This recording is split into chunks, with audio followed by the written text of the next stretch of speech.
Hi all. Review of movie constable. Present ETV విన్లో stream అవుతుంది. Run time వచ్చేసి 2 hours 10 minutes ఉంది. ఇక స్టోరీ లైన్ విషయానికి వస్తే, తెలంగాణలో ఒక చిన్న ఊర్లో హీరో అయిన వరుణ్ సందేశ్ ఒక కానిస్టేబుల్గా చేస్తూ ఉంటాడు.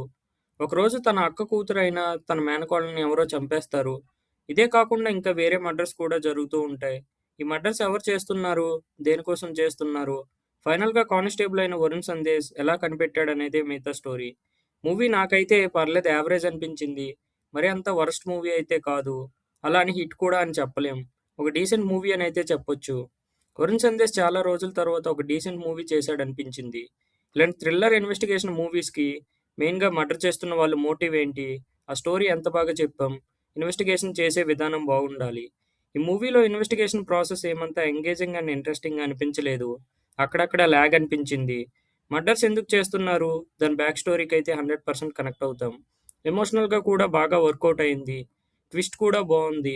మెయిన్గా చెప్పాలంటే first half boring and lag అనిపించిన, సెకండ్ హాఫ్ బాగుంది. కిల్లర్ని రివీల్ చేయడం, ఎందుకు చేస్తున్నారు అనేది, మళ్ళీ క్లైమాక్స్ ఏమంత బాగోలేదనిపించింది. నాకైతే ఎండ్ చేసిన విధానం నచ్చలేదు. వరుణ్ సందేశ్ డీసెంట్ యాక్టింగ్ అయితే చేశాడు ఈ మూవీలో. మెయిన్గా చెప్పాలంటే కిల్లర్స్ ఎవరైతే ఉన్నారో వాళ్ళ సెకండ్ హాఫ్లో యాక్టింగ్ బాగుంది. ఇంతకు మించి ఏం చెప్పినా సస్పెన్స్ రివీల్ చేసినట్టు ఉంటుంది. ఓవరాల్గా మూవీ అయితే ఒకసారి ట్రై చేయొచ్చు. అక్కడక్కడ లేకున్నా ఎండ్ అయ్యేసరికి యావరేజ్ అండ్ డీసెంట్ మూవీ అనిపించింది.